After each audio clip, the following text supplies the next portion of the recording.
Goditja e tregut të pasurive të paluajtshme në Dubai për shkak të sulmeve në lindjen e mesme, po shndrohet në një mundësi të re për zonat bregdetare shqiptare, veçanërisht për Vlorën dhe Sarandën. Sipas agentit imobiliar Eron Çumani, shumë investitorë ndërkombëtar që më parë shfrytëzonin Dubain për blerje prone, tani po drejtohen në Shqipëri, duke parë këtu një alternativë më të sigurt dhe me rritje potenciale. Të gjitha kapitalet që vendosen, qoftë në mënyrë formale apo informale, shpesh investohen në pasuri të paluajtshme. Në Dubai, pas fillimit të luftës në lindjen e mesme, 30 deri në 70% e pronave kanë humbur vlerë, thot Çumani.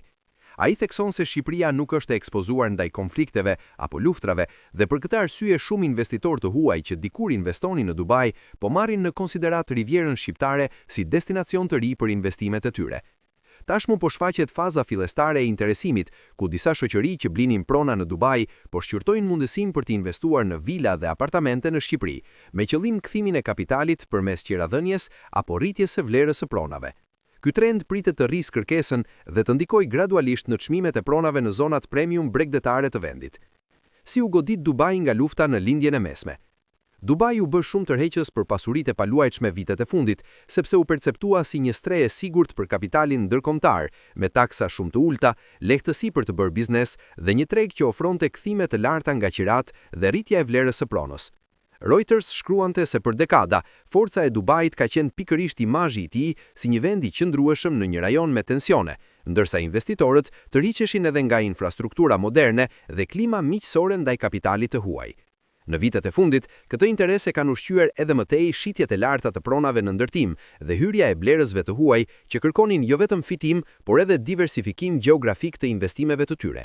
Pikërisht për këtë arsye, çdo goditje ndaj perceptimit të Dubait si port i sigurt ka filluar të shtyjë një pjesë të këtij kapitali drejt tregjeve alternative.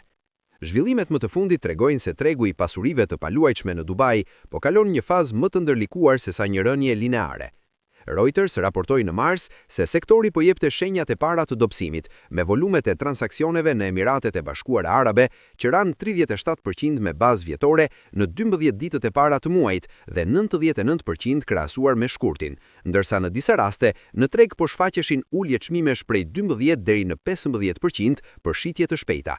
Sipas të njëjtit raport, konflikti ka goditur imazhin e Dubait si një strehë e sigurt për kapitalin ndërkombëtar dhe ka shtuar rrezikun për një korrigjim më të gjerë të tregut, sidomos pasi kishte tashmë shqetësime se pas 5 vitesh rritje të fortë, cikli i pronave po hynte në një fazë ngadalësimi.